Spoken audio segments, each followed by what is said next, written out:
somos perfeitos, o que é que Deus quer de nós? Então o próprio salmista vai dizer: eu sei que o que tu queres é um coração sincero. Versículo 6.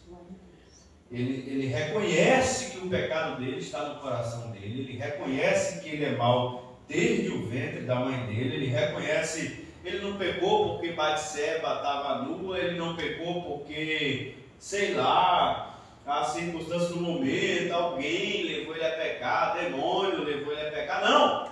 Ele reconhece que o problema era com ele, o problema era ele mesmo, era o coração dele, e ele reconhece isso diante de Deus, e ele diz que é isso que Deus quer, que tenhamos um coração sincero diante de Deus. Pai, eu não sou perfeito, mas eu venho aqui te pedir graça, e confiar no sangue de Jesus Cristo para me limpar, que é o que ele pede. Ele pede: crie em mim um coração puro e dá-me uma vontade nova e firme. E novamente ele vai dizer diante de Deus, versículo 17, que o sacrifício para Deus é um espírito humilde. É exatamente esse espírito humilde que é o que Jesus diz: aquele que reconhece que é espiritualmente pobre. Eu não tenho como pagar pelos meus pecados, e eu não tenho santidade própria, natural de mim. Eu sou santificado pelo sangue de Cristo, mas eu não tenho como produzir santidade em mim mesmo, porque se eu for produzir, eu só vou produzir o mal, só vou produzir o pecado. Só Deus pode colocar algo bom em mim. Então, o espírito humilde é o que Deus quer. Esse é o sacrifício para Deus. Um espírito humilde, tu não rejeitarás. Um coração humilde e arrependido. Amém? Amém. Glória ao Senhor Jesus Cristo. Então, que possamos ter diante de Deus esse coração humilde, reconhecendo que cada um de nós, reconhecendo os nossos próprios pecados, as nossas próprias maldades, e que necessitamos extremamente, somos extremamente necessitados da misericórdia, do favor, da bondade, da benignidade de Deus, que foi manifestado em Jesus Cristo. Por isso ele é o nosso Salvador, para nos salvar de nós mesmos. Amém? Fica de pé, feche teus olhos, vamos louvar ao Senhor.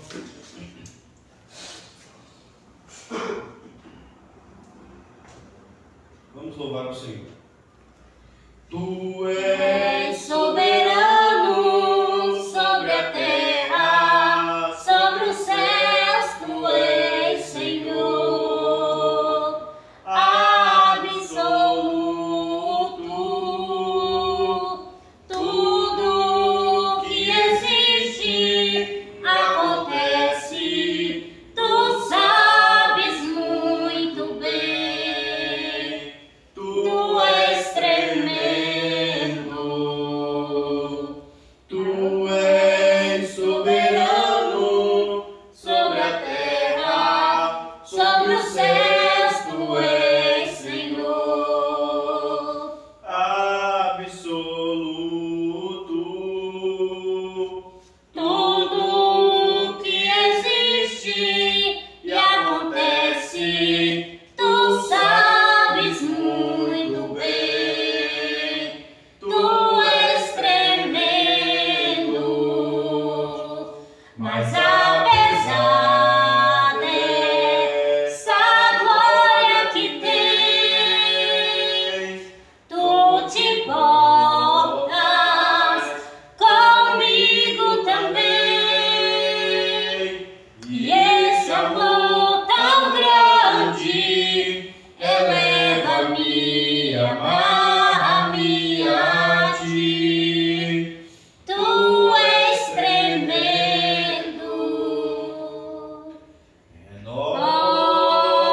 Renova-me, Senhor Jesus. Já não quero ser igual.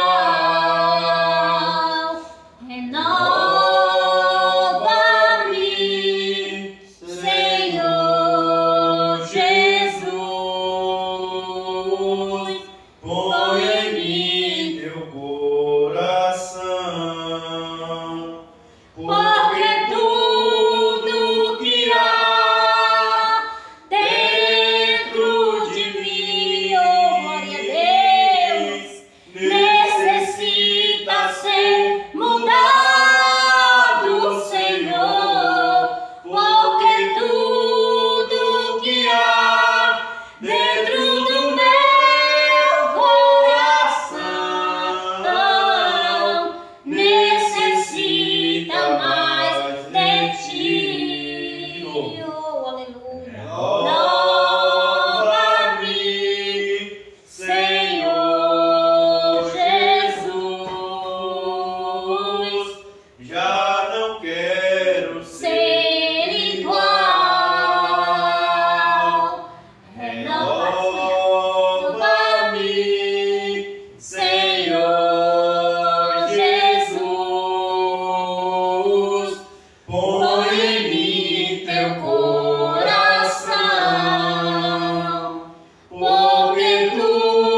Tua glória enche a terra. Glória a Deus. Tua Aleluia, glória enche os céus. Tua glória enche minha vida, Senhor. Maravilhoso é estar em tua presença. Maravilhoso é poder te adorar. Maravilhoso é tocar em tuas vestes. Maravilhoso é te contemplar, Jesus. Glória ao Senhor. Glória a Deus. Pai Santo e Eterno, nós te glorificamos, Senhor.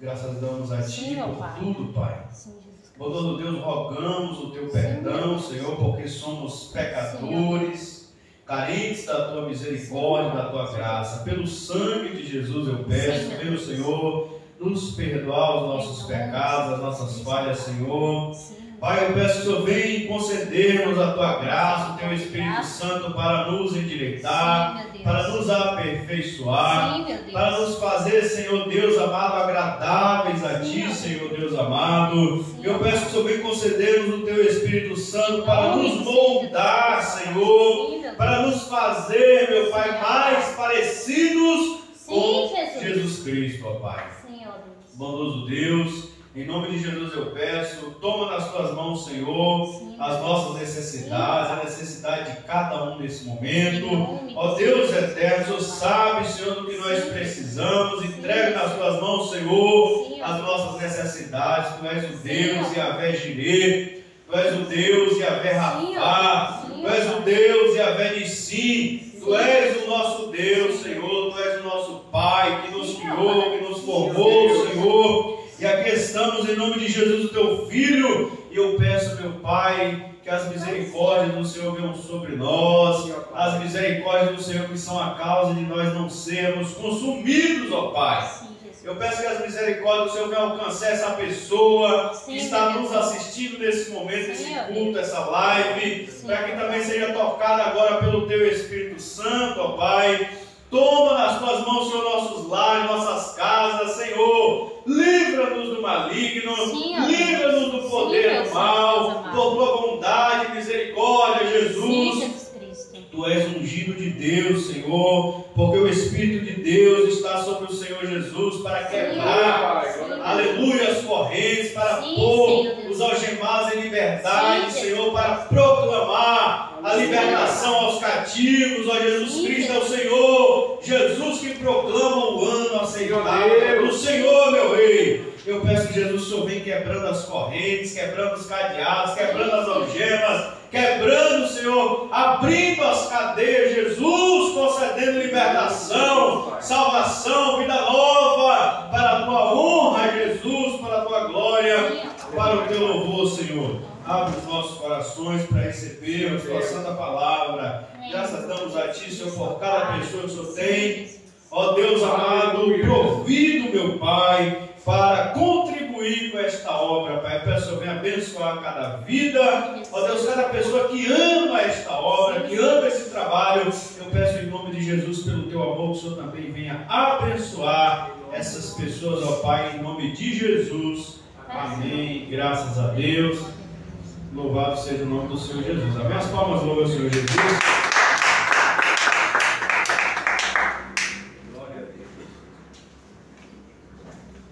Mais uma vez eu quero cumprimentar todos com a paz do Senhor. Amém. Graças a Deus. Nós estamos reunidos aqui mais uma vez essa noite. Queridos, vamos continuar a nossa série de exposições nos Evangelhos. Estamos ainda no Evangelho de Mateus. Estamos nos aproximando do final desse relato que foi feito por Mateus. Estamos ainda no capítulo de número 23. Hoje nós faremos a leitura dos versículos 25 a 33. O capítulo é bastante extenso. Nós poderíamos fazer uma leitura direta, porque todo esse capítulo que nós estamos acompanhando, ele segue um discurso e uma fala única de Jesus. Jesus está em muitos momentos falando sobre uma única coisa aqui. Mas é importante para nós nos debruçarmos em parte por parte daquilo que nós encontramos nesse capítulo, porque é um capítulo muito incisivo, muito importante, que tem muitas coisas a serem observadas aqui. Só mais uma vez lembrando o contexto geral, Jesus está em Jerusalém. Há poucos dias antes da sua crucificação, nós vimos a sua entrada em Jerusalém lá no capítulo número 21. Nós acompanhamos desde então, quando Jesus chega, uma série de eventos, e a maioria deles é relacionada a confrontos entre Jesus e os grupos religiosos de Jerusalém, os fariseus, os saduceus. Há um momento em que os herodianos também aparecem aqui, juntamente com os discípulos dos fariseus, e também os sacerdotes, o povo que trabalhava diretamente no templo de Jerusalém. Então, desde quando Jesus entra em Jerusalém, o que mais nós encontramos aqui são momentos em que Jesus confronta esses grupos religiosos, ou quando esses grupos religiosos vêm até Jesus para tentar experimentá-lo com uma questão ou assunto. No capítulo 23, nós vemos aqui Jesus fazendo vários apontamentos aos fariseus, aos escribas, aqueles homens que eram versados na lei de Moisés, nas escrituras do Antigo Testamento, os profetas também. Nós vamos ver aqui uma série de imprecações. Como Jesus ele vai repetindo, nós vimos na última mensagem, no último domingo: ai de vós, fariseus, ai de vós. Isso aqui são algumas imprecações, né, que Jesus está lançando sobre eles. Hoje vamos fazer a leitura dos versículos 25 a 33, de onde nós paramos na última mensagem, dando continuidade. Mateus capítulo 23, versículos 25 a 33. Diz o seguinte: ai de vós, escribas e fariseus, hipócritas, pois que limpais o exterior do copo e do prato, mas o interior está cheio de rapina e de iniquidade. Fariseu cego, limpa primeiro o interior do copo e do prato, para que também o exterior fique limpo. Ai de vós, escribas e fariseus, hipócritas, pois que sois semelhantes aos sepulcros caiados, que por fora realmente parecem formosos, mas interiormente estão cheios de ossos de mortos de toda a imundícia. Assim também vós, exteriormente, pareceis justos aos homens, mas interiormente estáis cheios de hipocrisia e de iniquidade.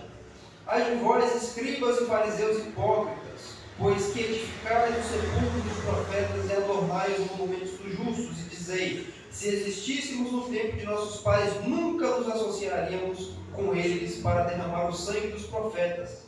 Assim vós mesmos testificais que sois filhos dos que mataram os profetas.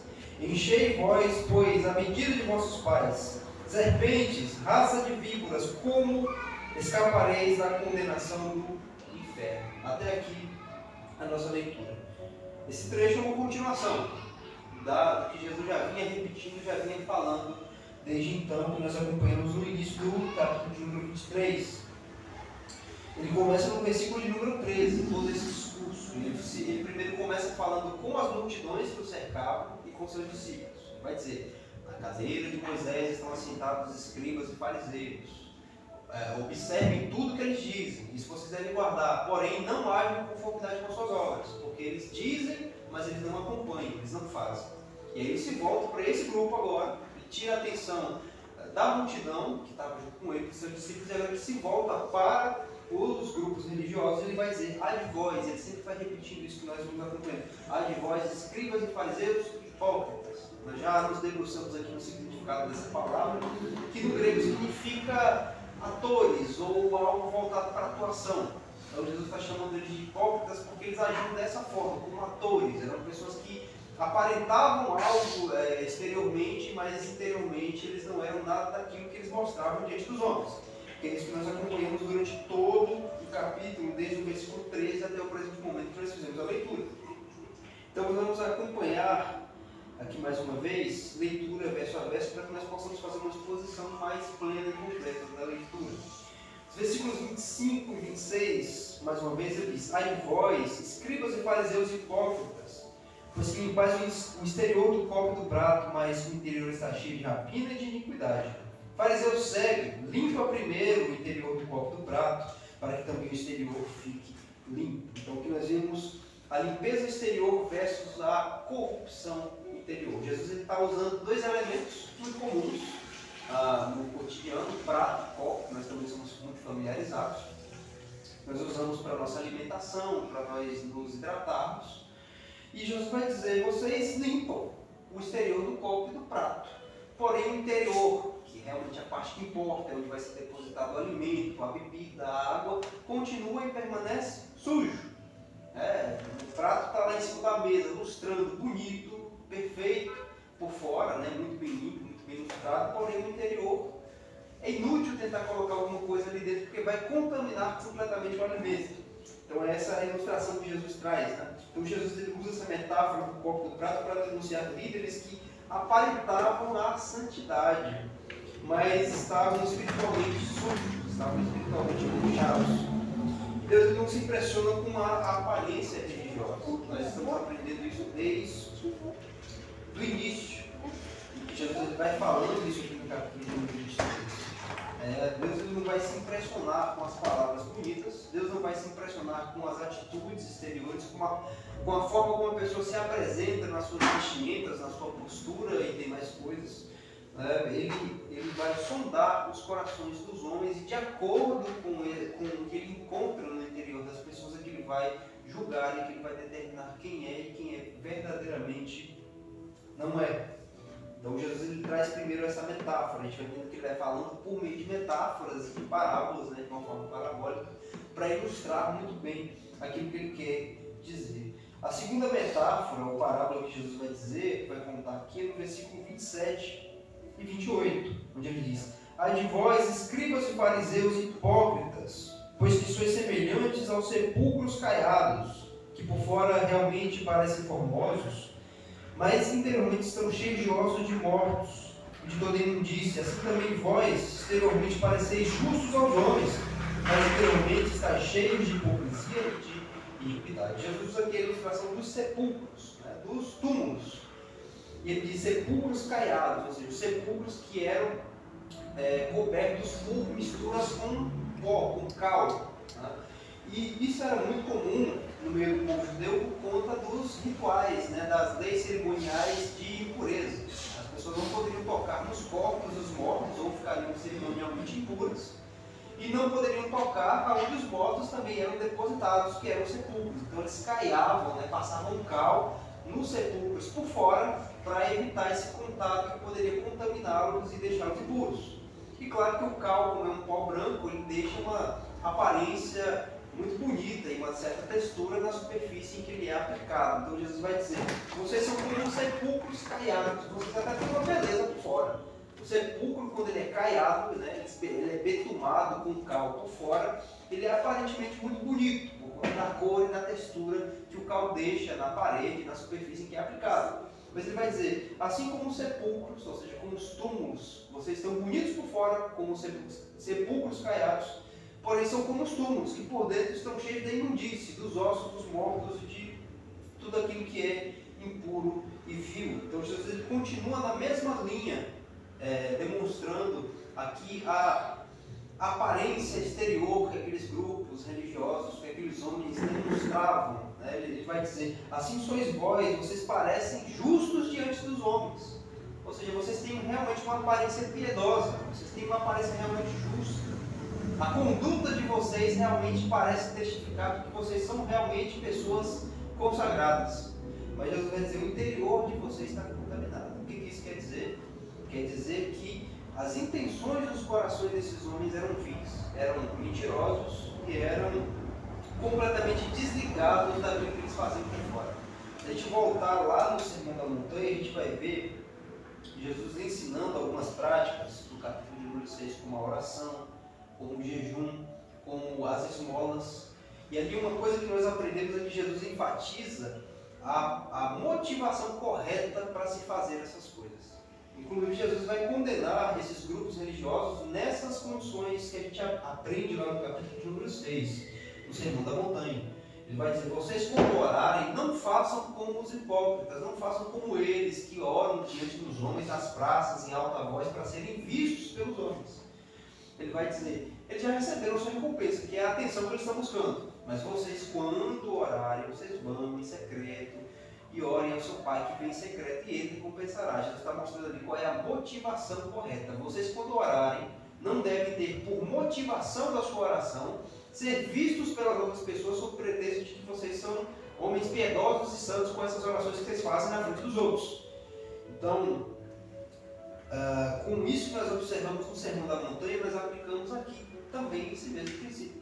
Jesus fala: por fora vocês parecem justos. Ou seja, eles poderiam até fazer alguma coisa, os fariseus faziam alguma coisa que diante dos outros homens parecia realmente justo, parecia realmente muito piedoso, parecia realmente algo santo, digno, consagrado, mas como Deus sonda os corações e mentes, Ele sonda as intenções dos homens. Eles poderiam até fazer coisas que tinham uma aparência de piedade, de santidade, mas com isso nós aprendemos que as intenções que eles tinham por trás disso eram erradas, eram pecaminosas, eram vis e eram imorais.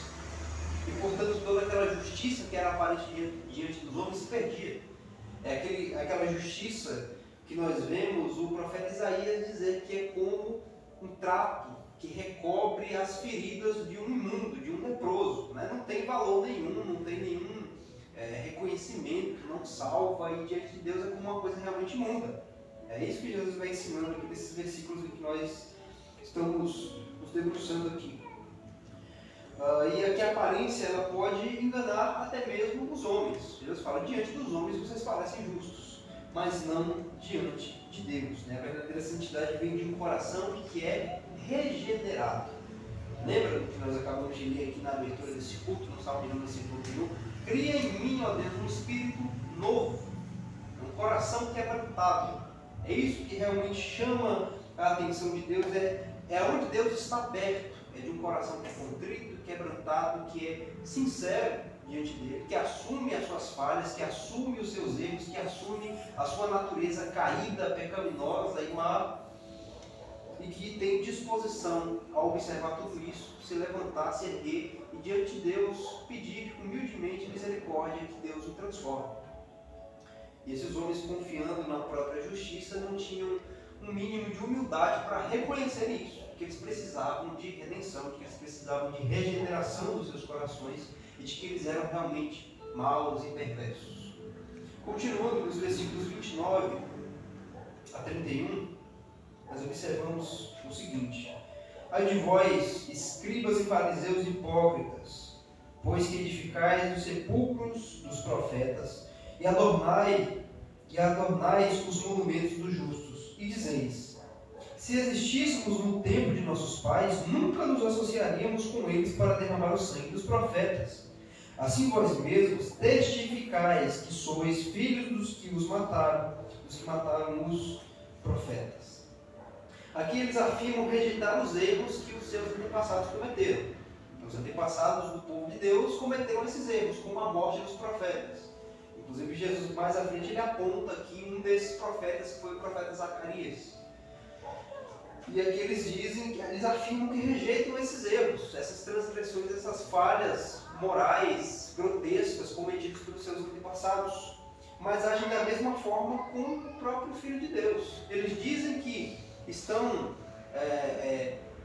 ao lado dos profetas, eles dizem que não compactuam com o que seus pais, com o que seus antepassados fizeram aos profetas, porém a disposição que eles têm para com outro profeta, que é Jesus Cristo, é exatamente a mesma.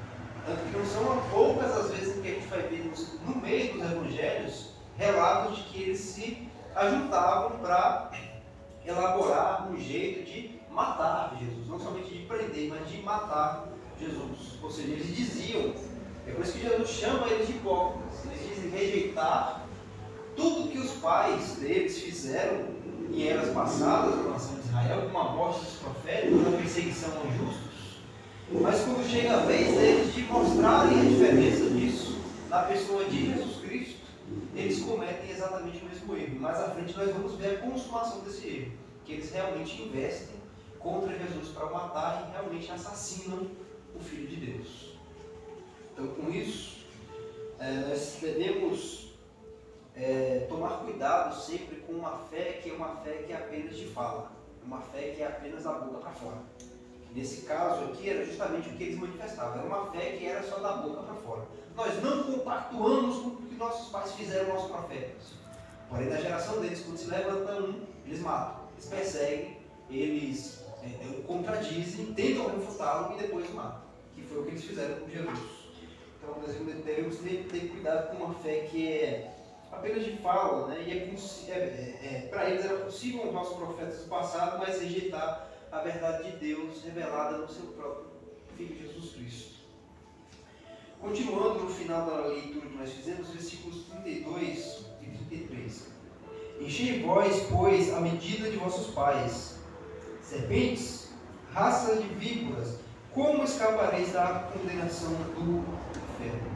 Aqui Jesus fala, vocês então agora completam uma medida da iniquidade dos seus pais, porque vocês agora agiram como eles.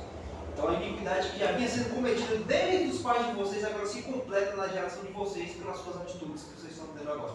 Vocês dizem honrar os profetas, não querendo agir da forma como seus antepassados fizeram, mas agora vocês agem da mesma forma como eles. Então vocês completam agora a iniquidade de todas essas gerações que foram se passando. E no final ele conclui, serpentes, raça de víboras, como escaparão da condenação do inferno? Isso aqui remonta a algo que é dito por João Batista no início do Evangelho, lá no capítulo número 3, no versículo de número 7. Quando João está lá no deserto batizando, e esses grupos religiosos, os fariseus e os escribas se achegam a João, e eles já são recebidos justamente com essa mesma fala de João Batista, raça de víboras, quem ensinou vocês a escaparem, a fugirem da ira vindoura? E Jesus replica essas mesmas palavras de João nesse momento, com essa linguagem muito dura. Nós vemos que é uma linguagem muito severa e muito impetuosa. Jesus vira para eles os chama de serpentes, de raça de víboras. Em outros momentos nós já nos debruçamos aqui, quando Jesus usa esse termo serpentes, né, não é só para se referir a eles como fazendo uma associação entre seres peçonhentos e traiçoeiros, que geralmente é a visão que nós temos desses animais, que são serpentes. Mas isso aqui já é uma forma, inclusive, de correlacioná-los com quem eles eram filhos. Eles eram filhos do maligno, eles eram filhos da antiga serpente. Então, chamá-los de serpentes e raça de víboras era remontar a verdadeira identidade desses homens. Eles não eram filhos de Deus, como eles acreditavam. Eles não eram filhos de Abraão, como eles mesmos vão afirmar. Lá no Evangelho de João, nós vamos ver eles dizendo que eles eram filhos de Abraão.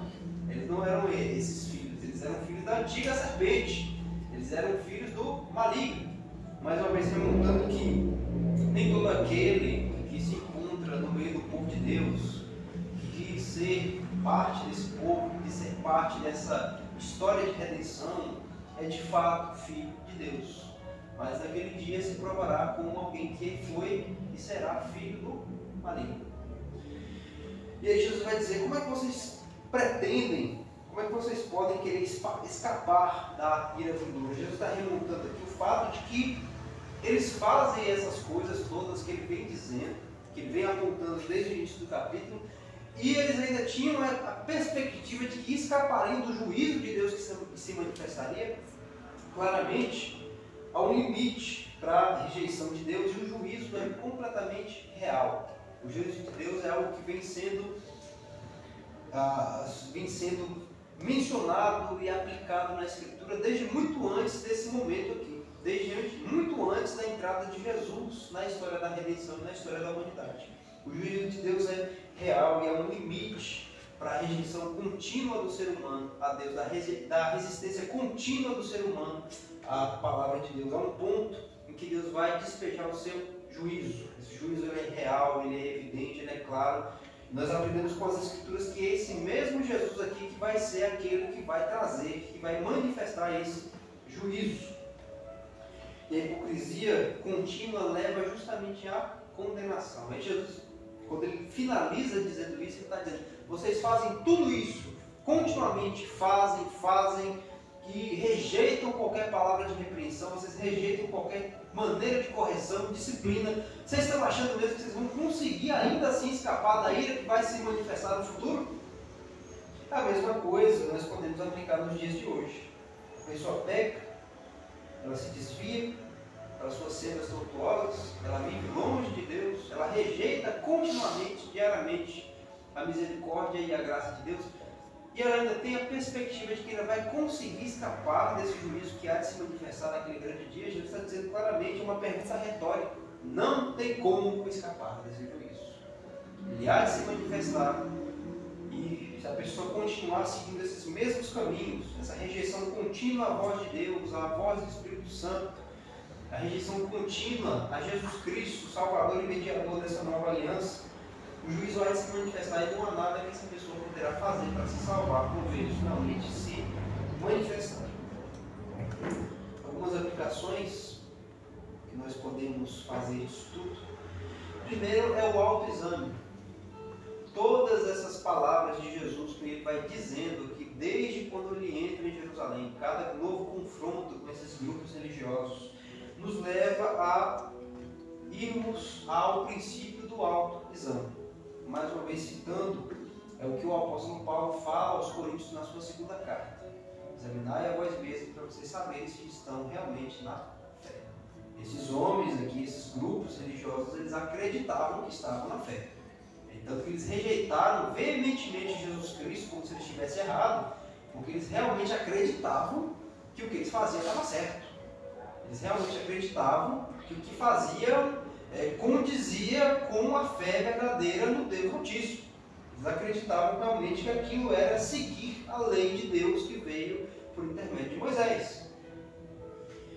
Então nós devemos diariamente fazer um exame do nosso próprio coração, sempre, para nós sabermos se realmente não estamos nos desviando pouco a pouco, veementemente, da verdade do Salvador, se estamos realmente seguindo em direção a Ele, se estamos seguindo retiliniamente nesse caminho, se nós estamos aprumados para chegarmos, como o próprio Jesus vai dizer lá em Lucas, no capítulo 21, para que nós cheguemos naquele dia de pé diante dele, ou se nós estamos realmente nos desviando de uma maneira grotesca dos princípios do Evangelho, da Palavra de Deus, do Cristo, porque isso realmente vai acarretar numa condenação quando esse juízo se manifestar, se nós não estivermos alinhados com o Senhor Jesus e a sua palavra. Outra coisa que nós aprendemos é sermos verdadeiros diante de Deus. Aquilo que nós vamos vendo Jesus condenando é justamente aqueles homens mostrando uma piedade aparente, exterior, diante das outras pessoas, enquanto seu interior era completamente corrupto. E o que se passava em seus corações não condiziam com as suas atitudes exteriores. Então nós precisamos sempre valorizar, sermos verdadeiros, sinceros diante de Deus. Já tem pelo menos 3 sermões que nós estamos nos debruçando aqui, e que a gente está veementemente falando sobre essa sinceridade diante de Deus. Então nós observamos hoje no capítulo de número 51 dos Salmos, é o salmista sendo completamente sincero. Eu fui concebido em pecado, eu fui gerado em pecado, e em pecado me concebeu minha mãe. Eu sou pecador desde quando eu nasci. E ele não usa meios para tentar justificar a sua iniquidade, a sua maldade. Ele vai dizer: o problema sou eu mesmo, porque eu sou um pecador desde sempre. Eu fiz o que é errado, porque eu peco mesmo, porque eu sou um pecador, e eu sou um pecador desde quando eu nasci. Ele vai sendo sincero, ele vai assumindo o erro dele, ele vai assumindo que o erro dele é culpa dele. E que essa culpa que ele tem é fruto da natureza dele.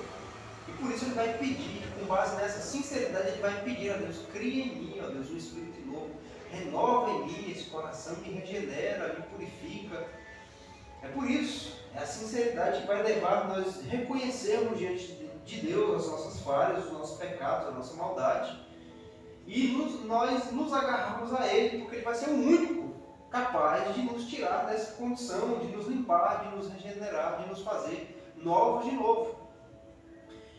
E outra coisa que nós precisamos ter muito cuidado é com uma falsa segurança espiritual, que era o que mais esses homens tinham. Mais uma vez relembrando, eles realmente confiavam plenamente com toda a certeza de que eles estavam corretos em seus caminhos, de que o que eles faziam era realmente a vontade de Deus, que o que eles faziam era realmente guardar a lei de Deus. Eles realmente acreditavam que estavam certos. Por isso rejeitaram Jesus. Não, o que o Senhor está falando não tem nada a ver. A gente é filho de Abraão, nós somos santos, nós guardamos a lei de Moisés. Eles realmente acreditavam, era uma falsa segurança espiritual. Infelizmente, para eles, já sofreram uma condenação, já sofreram um juízo. Naquele grande dia, vão ver a proclamação desse juízo, do juízo final. Então, o inferno não é para os piores pecadores, mas é para aqueles que rejeitam a graça de Deus, porque pecadores todos nós somos, todos são. Quando Jesus diz bem-aventurados os pobres de espírito, ali pode ser traduzido melhor como bem-aventurados os que reconhecem que são pobres de espírito, porque todos na verdade são paupérrimos, miseráveis diante de Deus, espiritualmente falando, mas a diferença está em quem reconhece. E a falsa segurança que aqueles grupos religiosos tinham era porque eles não reconheciam isso, eles eram autossuficientes para acreditar que eles eram realmente justos, eles estavam bem com Deus e que o que eles faziam deixavam eles bem com Deus, quando na realidade não era bem assim. E por conta dessa falsa segurança, hoje perecem por toda a eternidade o castigo eterno. Então Jesus ele confronta a hipocrisia e ele não vai confrontar por crueldade. Nós temos que entender que, embora Jesus tenha sido muito duro, como realmente a exortação e a disciplina realmente exigem que seja, ainda assim a gente tem que entender que Jesus ele tinha amor em seu coração. Principalmente por aquelas multidões que o cercavam, aquelas multidões que inclusive eram oprimidas por esses grupos religiosos, pelas suas tradições, pelo seu proceder mal e também pelos seus discípulos. Assim também é Deus conosco. Ele muitas vezes pode ser duro, incisivo nas suas palavras, ser duro, incisivo na forma como ele vai lidar conosco, mas é justamente para que nós não padeçamos a mesma condenação que esses homens padeceram.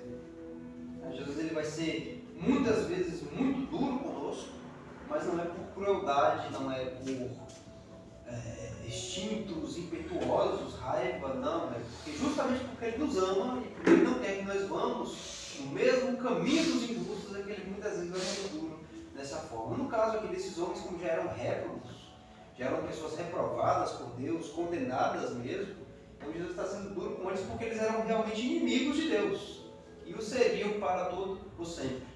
Mas toda a exortação que vem de Cristo, embora seja dura, não é cruel, mas é assim para nosso bem e para a nossa salvação. Também que nós possamos nos debruçar desses princípios. É o que nós fazemos por fora, é importante. Nós aprendemos no sermão passado que Jesus ele vai dizer para nós amarmos a misericórdia, a fé e a justiça sem omitir as obras de justiça. O problema não era que eles parecessem necessariamente justos diante dos homens, mas era a hipocrisia deles. Eles só pareciam justos, mas não eram. A justiça deles não fluía de um coração quebrantado, fluía de um orgulho e de uma arrogância, de um interesse em querer apenas a atenção das pessoas para si mesmo. Então nós devemos, sim, dar o devido valor para as obras de justiça, mas com as motivações corretas. Não para sermos vistos diante das pessoas, não para sermos aplaudidos, não para comprarmos a nossa salvação com Deus, com boas obras, mas que essas boas obras elas sejam acompanhadas de um coração justo, de um coração honesto, sincero, diante de Deus, quebrantado, verdadeiro, que verdadeiramente anseia pela santidade. É a justiça que flui de dentro para fora. Essa é a que verdadeiramente interessa. Vamos orar nessa noite?